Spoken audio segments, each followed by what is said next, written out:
ব্যক্তিদের উপর হামলা হচ্ছে।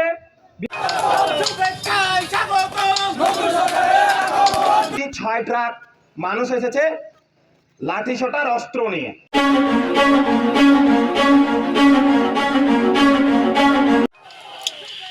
অন্যায়ের বিরুদ্ধে ডাইরেক্ট অ্যাকশন, লুটতরাজের বিরুদ্ধে ডাইরেক্ট অ্যাকশন।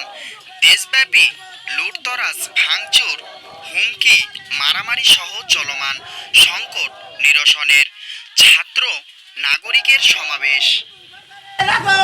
শুভেচ্ছায় স্বাগতম, শুভেচ্ছায় স্বাগতম।